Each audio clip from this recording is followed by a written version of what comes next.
कल मैंने सुना कि एमएसपी था, एमएसपी है, एमएसपी रहेगा। ये केवल भाषण में है, जमीन पर नहीं है, किसान को नहीं मिल रहा। राष्ट्रपति अभिभाषण बोल रहे हैं। क्या जिस डिस्ट्रिक्ट से महामहिम राष्ट्रपति जी आते हैं, क्या उस डिस्ट्रिक्ट में एमएसपी किसानों को मिला है धान का कि नहीं मिला है? और जो लोग जो ये कह रहे हैं कि एमएसपी था, एमएसपी है, एमएसपी रहेगा, मैं उनसे जानना चाहता हूं, माननीय सदस्यों से पूछना चाहता हूं कि बताएं जहां से वो चुन करके आते हैं उस जिले में किसानों को धान का एमएसपी मिला है कि नहीं मिला है। जहां पर से राष्ट्रपति आते हो, प्रधानमंत्री आते हो, डिफेंस मिनिस्टर आते हो, गवर्नर आते हो, सरकार बनवाई हो, उस प्रदेश में एमएसपी नहीं मिल रही। राष्ट्रपिता महात्मा गांधी देश के बने क्योंकि आंदोलन लड़े, आंदोलन में खड़े हुए, न केवल अफ्रीका, दुनिया, बल्कि भारत जैसे देश को आजादी दिलाई उन्होंने। उस आंदोलन के बारे में क्या कहा जा रहा है कि आंदोलन जीवी हैं। मैं उनको क्या कहूं, मैं उन लोगों को क्या कहूं जो लगातार चंदा लेने निकल जाते हैं? क्या वो चंदा जीवी संगठन के लोग नहीं हैं? अगर वो हो सकते हैं जिनको आप आंदोलन जीवी बोल रहे हैं, तो आप भी तो चंदा लेने के लिए निकल पड़ते हैं, जब कहीं तब निकल जाते हैं आप। क्या आप चंदा जीवी नहीं है?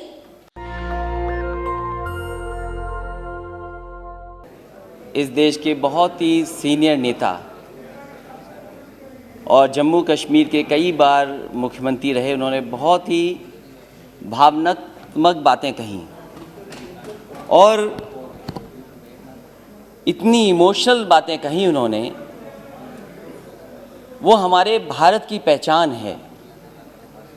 हमारे भारत की यही पहचान है कि हम गंगा जमुनी तहजीब के साथ मिलकर के रहते हैं। हमारी जो तहजीब है वो मिली जुली तहजीब है। हम सदियों से एक साथ रहे हैं मिलकर के। ये हमारे भारत की पहचान है। और अगर इससे किसी को खतरा पैदा होता है या इसको कोई तोड़ने का काम करता है, वो राजनीतिक लाभ लेने के लिए तोड़ने का काम करता है। सभापति महोदय, जब मैं खड़ा होता हूं तो कोई ना कोई शेर जरूर पढ़ता है, दो लाइनें जरूर पढ़ता है। पिछली बार भी जब मैं खड़ा हुआ तब भी दो लाइनें किसी ने पढ़ी, सामान्य सदस्य ने। सभापति महोदय, आज भी मैं खड़ा हो रहा था, उससे पहले दो लाइनें बोली गईं। मैं उन दो लाइनों के आगे अपनी दो लाइनें जोड़ देता हूं। और वही देश की राजनीति है, वही रास्ता जो आज सत्ता में लोग हैं उन्होंने अपनाया हुआ है। मैं उनके साथ अपनी दो लाइनें जोड़ता हूं कि जब तक पिछला कर्तव्य लोग समझ पाएं, जब तक पिछला कर्तव्य लोग समझ पाएं, एक तमाशा और खड़ा कर देता हूं।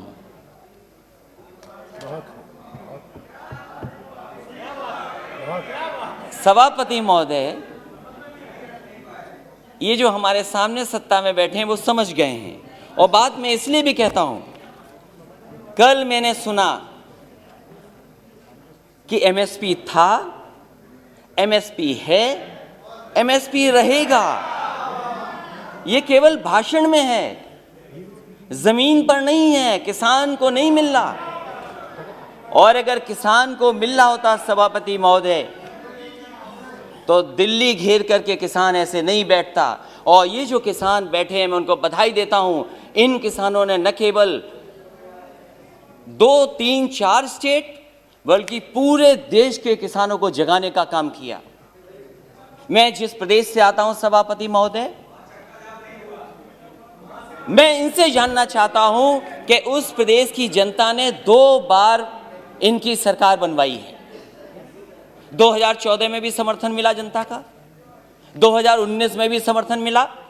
मैं इनसे जानना चाहता हूं कि राष्ट्रपति अभिभाषण बोल रहे हैं, क्या जिस डिस्ट्रिक्ट से महामहिम राष्ट्रपति जी आते हैं, क्या उस डिस्ट्रिक्ट में एमएसपी किसानों को मिला है धान का कि नहीं मिला है? और जो लोग जो ये कह रहे हैं कि एमएसपी था, एमएसपी है, एमएसपी रहेगा, मैं उनसे जानना चाहता हूं, माननीय सदस्यों से पूछना चाहता हूं कि बताएं जहां से वो चुन करके आते हैं उस जिले में किसानों को धान का एमएसपी मिला है कि नहीं मिला है। इनके बोलने से मिल गया, लेकिन मुझे खुशी है सभापति महोदय, ये जो बोल रहे हैं, ये देश सुन रहा है, किसान देख रहा है। जहां के राष्ट्रपति महोदय हैं उसके बगल का क्षेत्र हमारा है। न एमएसपी धान का मिला, न एमएसपी मक्के का मिला। और मैं तो कहता हूं माननीय सदस्यों से, आप तो सपना ये देख रहे हो, न जाने कितने साल सरकार में रहोगे, कितना बड़ा सपना देख रहे हो आप। और क्या आप जिनके नेतृत्व में चुनाव लड़ रहे हैं उनको सत्य नहीं बताना चाहते? आप अपने क्षेत्र में जाओ, क्या आपको एमएसपी दिला पाए हो किसी किसान को, तो बताओ हमें आप। और जहां तक केवल राष्ट्रपति महोदय, प्रधानमंत्री, वही नहीं, देश के डिफेंस मिनिस्टर भी वहीं से आते हैं। बताओ क्या मिला एमएसपी धान का? उसके बाद केवल यही नहीं है, न जाने कितने गवर्नर उत्तर प्रदेश से बनकर के दूसरे प्रदेश में बैठे हैं। क्या वो गवर्नर साहब अपने गांव में जाकर के नहीं पूछते, जिले में नहीं जानकारी करते कि एमएसपी मिल रहा है कि नहीं मिल रहा उनको धान को? और मैं सभापति महोदय आपसे कहना चाहता हूं, ये भारतीय जनता पार्टी का नारा था कि हम किसानों की आय दोगुनी कर देंगे। और राष्ट्रपति महोदय के भाषण में भी लिखा है कि मेरी सरकार आज न सिर्फ एमएसपी पर रिकॉर्ड मात्रा में खरीद कर रही है, बल्कि खरीद केंद्रों की संख्या भी बढ़ा रही है।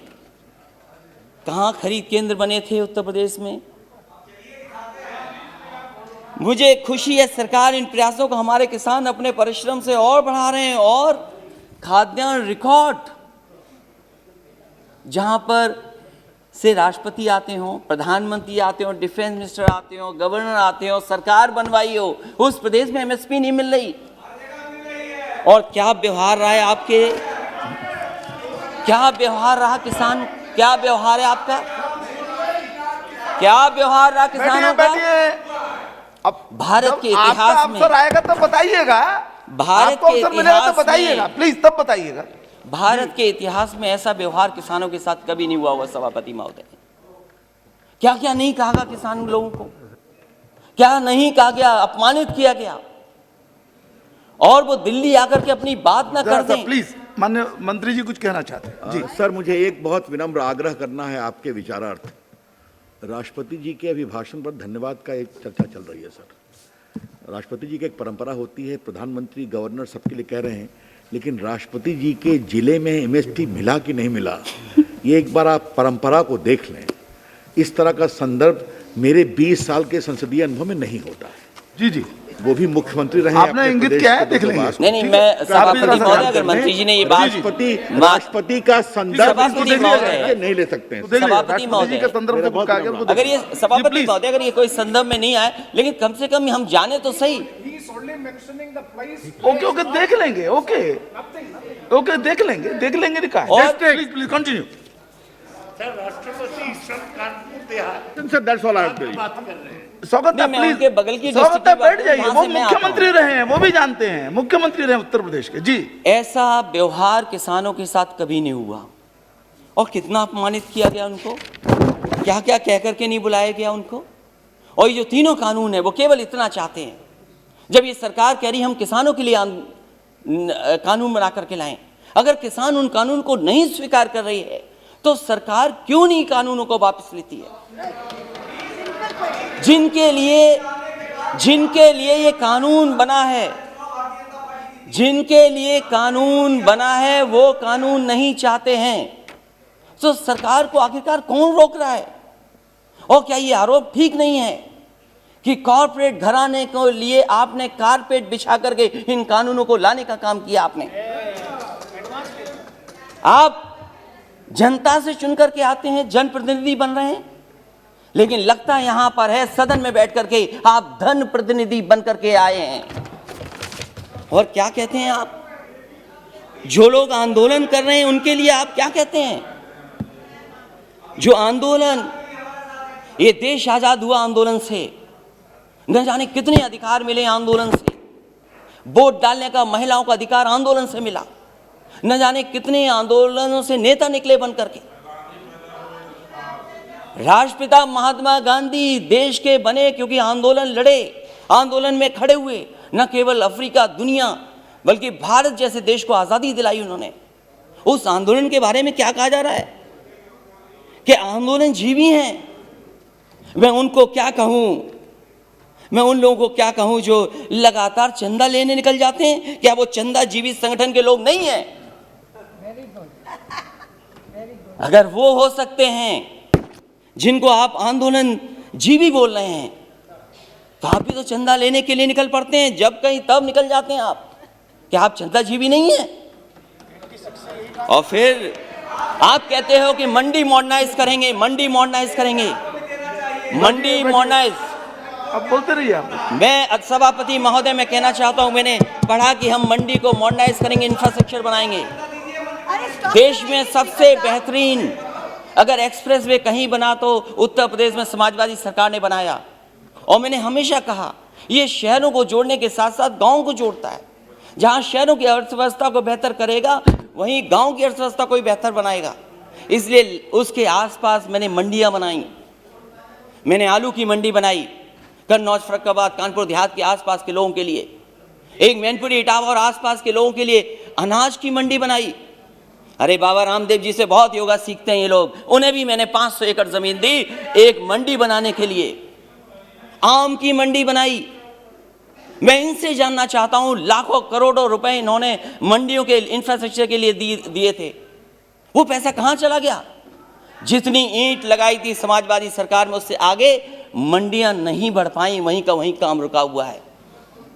और फिर अभी प्रधानमंत्री जी गए थे। हमारा प्रदेश तो बहुत अच्छा प्रदेश है। अगर बड़ी चीज दिल्ली से बिके तो हमारे मुख्यमंत्री छोटी चीजें बेच देते हैं। समाजवादी सरकार में बना समाजवादी पूर्वांचल एक्सप्रेस वे जो बलिया गाजीपुर को जोड़ता है और आगे बिहार से लेकर के आगे लोगों को मदद करेगा। अलाइनमेंट समाजवादी सरकार का, लैंड एक्विजिशन समाजवादी सरकार की, और जो व्यवस्था दी थी मंडियों के लिए। मैं जानना चाहता हूं कि आखिरकार मंडियां क्यों नहीं बन रही उसके किनारे? क्यों नहीं मंडियां बन रही? और जहां तक मंडियां क्यों नहीं बन रही? गाजीपुर में मंडी बननी थी, आजमगढ़ में मंडी बननी थी, सुल्तानपुर मंडी बननी थी। और जहां तक अपराध की बात कर रहे हैं सभापति महोदय, देश का पहला मुख्यमंत्री होगा जिसने अपने मुकदमे वापस ले लिए। मुझे बताए कोई मुख्यमंत्री जिसने वापस लिया हो मुकदमे अपने। और फिर अपराध की बात कर रहे हो, ठोको नीति चल रही है, जिसको चाहो उसको ठोक दो। और कानून व्यवस्था की बात करोगे, महिलाओं की बात करोगे। मेरी माता जी बैठी हैं, महिलाओं पे बहुत चिंतित रहती हो। जाओ क्या हालत है उत्तर प्रदेश में माताओं बहनों की, और अपने आंकड़े निकाल करके देखो क्या आंकड़े हैं। सबसे ज्यादा अपराध अगर कहीं हुआ है तो महिलाओं के साथ अपराध उत्तर प्रदेश में हो रहा है। तो इसलिए सभापति महोदय मैं कहना चाहता हूं, राष्ट्रपति जी के अभिभाषण पर बोलिए ना। सभापति महोदय, दूध की भी बात हुई, दूध की बात हुई। बैठिए। कुछ सभापति महोदय, दूध की भी बात हुई। प्लीज बैठ जाइए। मैं इनसे जानना चाहता हूं, उत्तर प्रदेश सरकार ने जब समाजवादी सरकार थी तो गुजरात का अमूल प्लांट वहां लगाए, 5-5 लाख लीटर के 2 प्रोक्योरमेंट के प्लांट लगे। मदर डेयरी का प्लांट लगा, प्रोक्योरमेंट बढ़ा, प्रोडक्शन बढ़ा। 4 साल गुजर गए, एक नया प्लांट मिल का नहीं लग पाया। और दुख तो तब होता है जब लखनऊ के प्लांट में, अमूल में, वहां के लोगों का दूध नहीं प्रोक्योर हो रहा, गुजरात से आकर के प्रोक्योर हो रहा है दूध। वहां पर सरकार बनाए उत्तर प्रदेश, लाभ किसको मिले? इसलिए सभापति महोदय, समय मेरे पास आपने कम दिया, मैं धन्यवाद देता हूं, लेकिन मेरी यही गुजारिश है कि जहां किसान की जान चली गई है, मैं श्रद्धांजलि देता हूं, उनके परिवार के लोगों को नौकरी मिले। ये ऐसा दुर्भाग्य है जहां किसान अन्नदाता हमारा बैठा और सरकार नहीं सुन रही। और अहंकार तो बड़े बड़ों का नहीं बचा। ये वो किसान हैं जो कीले उखाड़ देते हैं, पेड़ उखाड़ देते हैं, बंजर जमीन को ठीक कर देते हैं। और समय आएगा सभापति महोदय, इस सरकार पे भी पटेला चलेगा। बहुत बहुत धन्यवाद। श्री दिलीप। नेशनल दस्तक की आपसे गुजारिश है कि अगर इसको बचाना चाहते हैं तो नेशनल दस्तक को सब्सक्राइब करने के लिए रेड कलर के सब्सक्राइब बटन को दबाएं, फिर बेल आइकन की घंटी दबाएं। नेशनल दस्तक को बचाने के लिए बहुत जरूरी है कि हर खबर को शेयर करें, लाइक करें, कमेंट जरूर करें।